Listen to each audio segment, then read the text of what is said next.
Y NEET is getting difficult year by year. इसका reason अगर मैं एक लाइन में बताऊं तो वो ये है कि NEET is getting difficult because NEET is getting easy. अब ये मैं क्यों बोल रहा हूँ, इसका रीज़न वीडियो में आगे डिस्क्राइब करूँगा, लेकिन उससे पहले बात कर लेते हैं 2017-18 की, जब CBSE नीट का एग्ज़ाम करवाता था। उस टाइम पर एक भी ऐसा एस्पिरेंट नहीं था जिसने 700 से ऊपर स्कोर किया हो।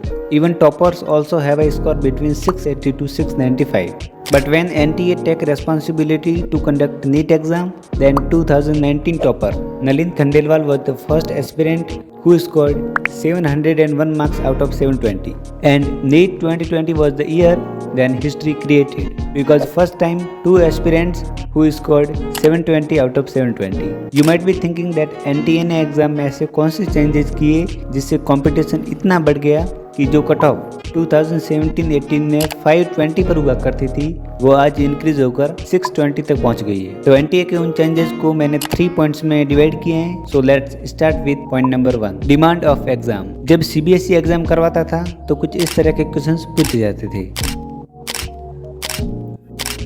जिनमें से most of the questions out of NCERT हुआ करते थे एक्सेप्ट बायोलॉजी। लेकिन जब NTA एग्जाम कराने लगा तो एग्जाम की डिमांड स्लाइटली चेंज हो गई। जब NTA ने 2019 में पहली बार एग्जाम करवाया तो लिटरली पूरा पेपर NCERT बेस्ड दिया था और 2019 से 2023 तक हर एक पेपर NCERT बेस्ड आया है। बट अब यहाँ पर सवाल ये आता है कि पेपर इतना ईजी आता है तो फिर एग्जाम टफ कैसे हुआ। जब पेपर का लेवल इजी टू मीडियम होता है तो उसका डायरेक्टली इफेक्ट होता है कट ऑफ पर। तो सेकंड पॉइंट है राइजिंग कट ऑफ स्कोर्स। अगर हम एग्जांपल ले नीट के सिमिलर एग्जाम का, मींस जिसका सिलेबस सिमिलर है नीट से, तो वो है जेई का एग्जाम। लेकिन इसकी डिमांड नीट एग्जाम के जस्ट रिवर्स है। जेई में क्वेश्चंस कम अटेम्प्ट करने पर भी कॉलेज मिल जाता है बिकॉज कट ऑफ कम रहती है। इसका रीजन क्लियर कट है कि पेपर टफ रहता है। बट वहीं पर नीट में 180 में से अभी तो 200 क्वेश्चंस पूछे जाते हैं, बट उनमें से 20 क्वेश्चंस लीव करने होते हैं। तो 180 में से 155 टू 160 क्वेश्चंस एक्यूरेसी के साथ और करेक्ट अटेम्प्ट करने होते हैं। And because of this cut off level rapidly increasing year by year. इसका रीजन ये भी है कि सिलेबस डिफाइन होता जा रहा है, तो जिसका रिवीजन जितना ज्यादा होगा,